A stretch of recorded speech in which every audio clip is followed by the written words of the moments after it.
Hello everybody, this is DeanoGTO, and today we are back with the Thunderbolt VII yet again. So, Thunderbolt VII, Tier 6, American Medium Tank, Premium.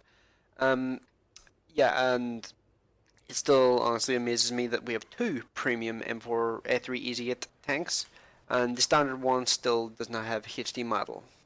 Yet again, Wargaming, the fuck you doing? Is pretty much all I can really say about that. But yeah, just going to quickly just talk about something to do with the channel. So the Stock Tank Showcase series, I really don't like the name. Stock Tank Showcase, I don't like the name. It's too much of a mouthful. I think I'm just going to call it the How to Grind series. I feel like that's just a much simpler name, and it's something people are probably going to remember better than Stock Tank Showcase. Stock Tank Showcase is way too much of a mouthful, but yeah. So jumping into the actual gameplay, so up against two tier 5s right now, two tier 5 heavies, and this game is mainly just going to show off the kind of firepower this thing has versus lower tiered vehicles. This thing obliterates lower tiered vehicles, and that, yep, that OR experimental is blocked for that Type T-34. And yeah, you can just see the raw rate of fire on this thing. I think I have a 2.97 second aiming time with the crew that comes with it, and rammer, vents, and vertical stabilizers. So yeah, this thing's rate of fire is monstrous. It really is monstrous. It's not as fast as the standard M4A3 Easy 8, but it's probably significantly more reliable. And yeah, that shot was a bit of a derp shot, but you can see the consistency with this gun in comparison to, like, if you're ever driven the standard Easy 8, the standard Easy 8 would never hit that consistently. Like, at least two of those shots probably would hit the wall or hit the dirt in front of them. It doesn't have anywhere near this kind of consistency. The consistency of this gun is probably the reason why you're buying it. You're not buying it for the armor, even though the armor against tier 5s and tier 6s can be relatively strong versus tier 7s and 8s. The armor, for the most part, is pretty weak. But versus tier 5s and 6s, holy crap, this thing is a monster. I mean, that was a Type T-34 firing APCR, and he only paid me once. And there's T-150. He is using the top gun, it looks like. And he is probably not going to get a single shot into me because I'm just able to put his health down so quickly. And honestly, I didn't even notice the E25 on that street there whenever I was driving past. I didn't even notice. And yeah, you can just see, look how consistent this gun is. It's like, this is honestly the reason to buy the tank, not the actual armor. The armor profile is good, it's not bad, and this guy's firing HE at me. He's only doing like 140 damage, whereas with the standard easy, he'd probably be doing a lot more. But yeah, I'm on 3 kills, 2,268 damage, and this is in a tier 7 game. Like, I don't think I actually fire a single tier 7 in this game. But yeah, look at this thing's ability to just consistently hit things on the move. And yeah, that guy just totally messed up that shot. And just while I'm driving to the next fight, I'm just going to mention here quickly the WZ-111 Mod 1.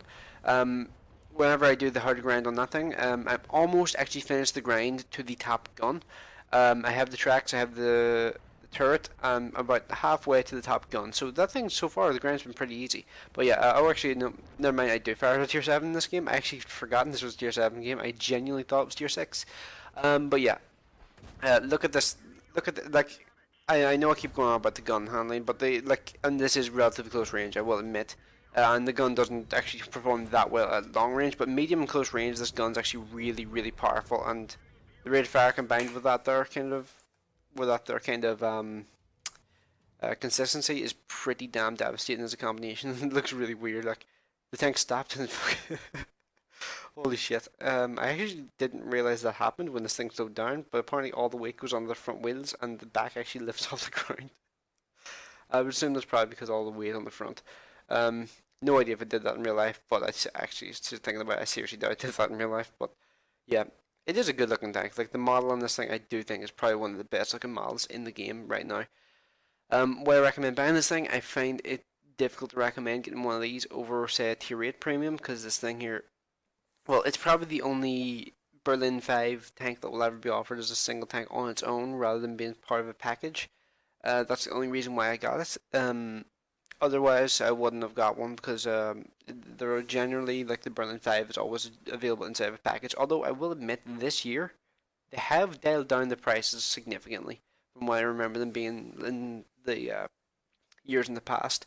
Like, I remember I think the Cromwell B when it originally came out was about €35 or something like that there. and the Rudy was about €30, and the IS2 and the ISU were about €40. So like I genuinely remember like looking at the IS2 versus the IS6 and just thinking, how is the IS2 package as much as the IS6? So that's how I remember it being about. It was definitely about €40, and there was actually this is the most insane part of it. I think there was a package whenever the original four came out. I think it was like €100 for all three tanks. I was just like, you're seriously going to charge people €100 to buy three tanks, and you just put a shit ton of premium time and gold with it? I was just like, that's fucking ridiculous, Wargame. I'm really glad they have got their shit together and reduced the ridiculousness of their packages, or at least given us multiple options. But yeah, that's how ridiculous their pricing scheme used to be for those vehicles. And this year they have been a lot more realistic and they haven't been as insane. But this one here, I definitely think is probably the best deal right now because they actually offered it as a single vehicle rather than a package with a shit ton of gold and premium time. So yeah, that's the one thing I think was really cool about the way they did this thing, and I'm kind of glad they did that. They're considering, as far as I'm aware, this is the only one based off of a fully real vehicle. The other, oh, well, the IS2 I think is as well. Thinking about it, I think it is. Yeah. And mention the IS2. I think the IS2 is actually on sale today, and it's about £10 cheaper than the IS6. So yeah, when it originally came out, it was the same price as an IS6 to get one, and now it's over £10 cheaper. So yeah, it's kind of just gives you an idea of how ridiculous the old prices were.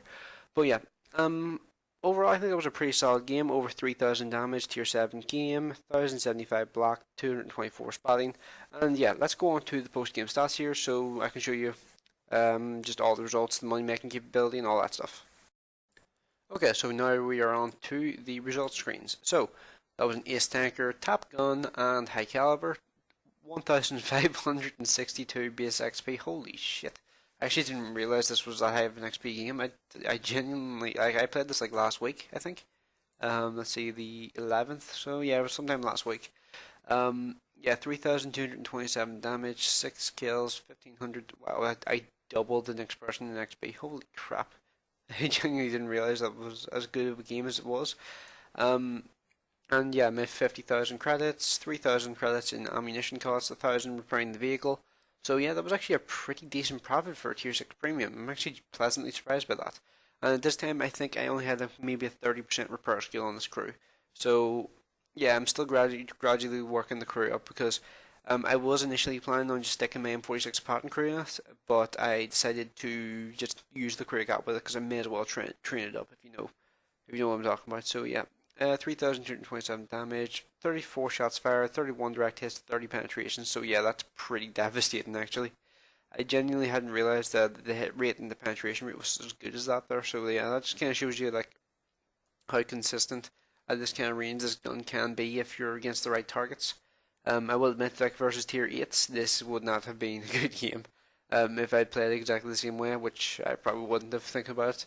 I would have maybe penetrated like one shot versus like an AS3 or something like that there, and that would have just been pure RNG. So yeah, overall it's a pretty solid tank for the most part. Don't really have that many things to pick apart on it, except the turret versus equal and higher tier vehicles can be pretty weak. The hull for the most part is pretty strong, but it does have the machine gun weak point, which is pretty damn weak, and the side armor is not great, and the lower plate is not great, but the upper front plate itself is actually pretty damn strong. It's kind of like it plays kind of like a Lova, but it can't side scrape if that makes sense. So yeah, for the most part, it's a pretty decent vehicle. Not sure I would recommend it as like your only premium tank. If you're going to buy one premium tank and only one premium tank ever, you would probably either buy a tier 5 because they're really cheap, or you buy a tier 8 because you're looking to make money and stuff like that there.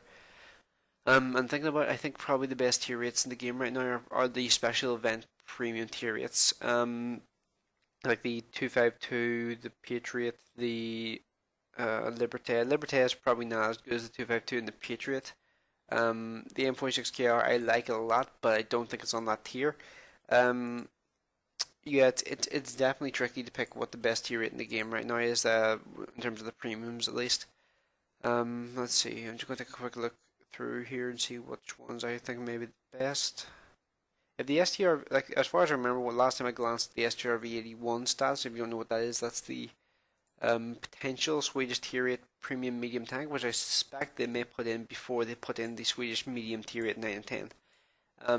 That would be my guess, personally. Like, if they were going to put in tier 8, 9, and 10 Swedish mediums, then they'll probably put this in as the premium just before they launch it, if that makes sense. So, yeah, otherwise, the Chrysler K, which is going to be upcoming for the grand finals soon. It's a cool looking model, I'll admit that, but overall I think it's going to be an awkward and not great machine, if I'm totally honest. Unless it's got premium matchmaking, I don't see it being that great of a machine. I mean, 200 pin, it works in T32, but that's only because T32 has a godlike turret, and the gun depression on it's also really good. The Tracer K has 6 degrees of gun depression, and it's overall doesn't seem like that great of a machine. The only thing that really has is the turret armor and the 100 millimeter side armor, so it could be decent at edge scraping, but it also there's also a good chance that it won't be that great. Because it's just only got 6 degrees of gun depression. So yeah, I kind of went off topic a bit there, but yeah, um, the Thunderbolt. I think it's a cool looking tank. I'm not sure if I would recommend it just yet.